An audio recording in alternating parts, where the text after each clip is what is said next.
députés, parce que c'était un vote à bulletin secret, qui avait voté pour le candidat de la mouvance présidentielle. Et je crois que dans la configuration actuelle du Parlement, vous pouvez constater de par les positions des uns et des autres, il y a certainement des non-inscrits, mais au niveau du mécanisme de vote à l'interne, il y a ceux qui accompagnent la mouvance dans toutes ces actions. Mais maintenant que ces personnes sont allées totalement du côté de la mouvance, qu'est-ce que vous attendez d'une autre assise de l'opposition? Voilà, c'est justement que c'est pour éviter ces erreurs, les erreurs qu'on a eu à commettre dans le passé. Il faut d'abord une opposition qui va se recomposer, une opposition qui va se restructurer, une opposition qui va travailler dans une nouvelle dynamique. Aujourd'hui, des idées sont proposées de part et d'autre.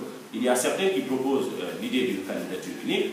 C'est qu'il ne faut absolument rien rejeter. Il n'y a pas de tabou, en principe. Et quelle est la position du BL? Pour le moment, le BL ne s'est pas prononcé par rapport à ça. Et à vous, M. Ba, quel est votre avis là-dessus? À mon avis, ce n'est pas une bonne idée. L'idée de candidature unique, je ne la soutiens pas. À titre personnel, ce n'est pas la position du Bloc libéral, je le précise. Pour moi, il faut encourager la multiplicité des candidatures au premier tour. Quels sont les arguments? Les jeux d'alliance. À mon avis, nous sommes dans un système très biaisé.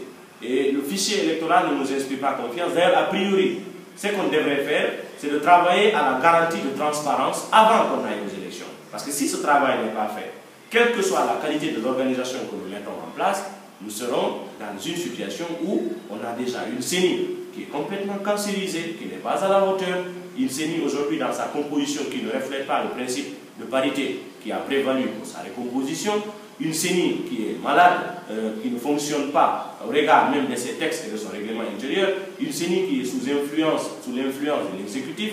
Alors quand on a une situation de ce genre et qu'on ne travaille pas d'abord à réunir les conditions de transparence et qu'on se hasarde à jouer à l'idée d'une candidature unique, je crois que toutes les cartes seront à la disposition d'Alpha Condé pour qu'il dise aux Guinéens qu'il a remporté les élections dès le premier tour, mais cela peut s'acheminer, aboutir plutôt à une crise, c'est qu'on ne souhaite pas. Alors il faut que l'opposition se retrouve.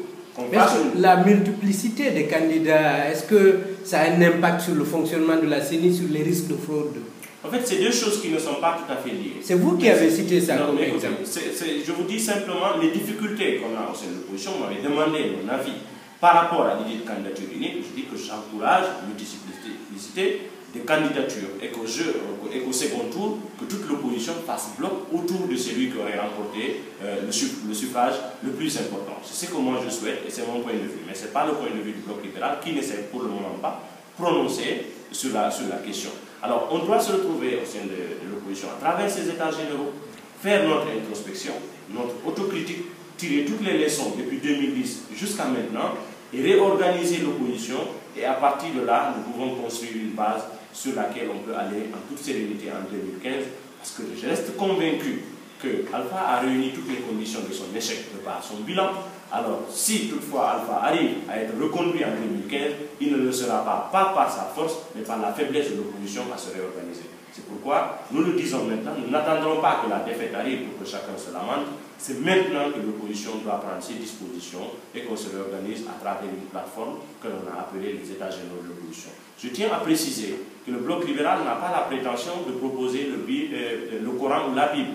Nous tenons simplement, notre mérite se limitera à l'acceptation du principe de concertation au sein de l'opposition. Chaque parti aura à se prononcer conformément à sa façon de voir les choses. Nous n'imposons rien à personne, nous n'avons même pas cette capacité d'imposer quoi que ce soit, mais nous voulons qu'au sein de l'opposition, qu'on admette qu'il faut qu'on se retrouve enfin, il faut qu'on ait une plateforme autour de laquelle nous allons mettre sur la table toutes les propositions, sans tabou, sans limite. À partir de là, dans la contradiction, je crois qu'on peut sortir quelque chose qui sera la stratégie gagnante pour 2015. Vous avez parlé de gens qui étaient